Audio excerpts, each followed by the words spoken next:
Welcome to this video on the architecture of state terror, examining the evolution of the Soviet chemical weapon program, often referred to as the silent kill, between 1918 and 1938.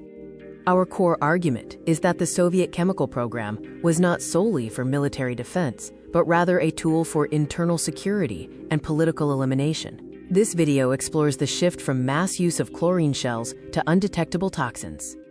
The catalyst for the organized terror was the assassination attempt on Vladimir Lenin by Fanny Kaplan on August 30, 1918. Historical analysis suggests the bullets may have been carved to hold a chemical agent, likely curare. The Bolsheviks' reaction was organized terror. Following the attack, the Red Terror was institutionalized. Dzerzhinsky justified immediate execution without trial as an absolute necessity. The crude instrument of terror began with the Tambov peasant rebellion in 1921.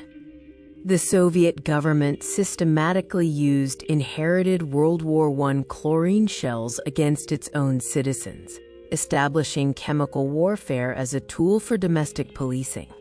The human cost of this chemical industry, or ergates, was immense. Wine warehouses were converted into chemical factories with no safety standards. Workers faced frequent leaks, chronic poisoning, and death. The bureaucracy of death was institutionalized, evolving from the Cheka in 1921 to the OGPU in 1923, and finally the NKVD in 1934. The founder's irony is that in 1922, Lenin requested cyanide from this very lab for his own suicide, a request Stalin refused. Laboratory X, known as the Camera, had the mission to develop poisons that were tasteless, odorless, and undetectable post-mortem, masking death as heart failure. It evolved from the Special Office in 1921 into a production facility for wet-work assassinations. Grigory Mironovsky, the executioner scientist, headed Laboratory 1. He conducted experiments on Gulag prisoners and foreign nationals, administering poisons disguised as, quote, medication during checkups.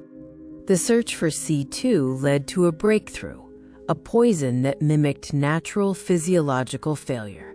C2 caused physical shrinking and rapid weakening, resulting in a, quote, calm and silent death within 15 minutes. This terror was exported, as seen in the Paris abductions.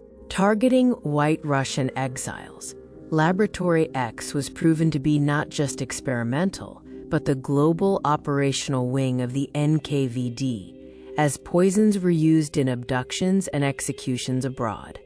The revolution eventually devoured its children. High-ranking officials like Abram Slutsky and the writer Maxim Gorky were victims of poisoning. The ironic fate of Genrikh Yagoda, the pharmacist spy who professionalized the lab, was his own execution after being accused of poisoning his predecessor. The scientist's dilemma pitted state necessity against conscience. In the late Soviet period, scientists like Vil Mirzayanov realized their work was not for defense.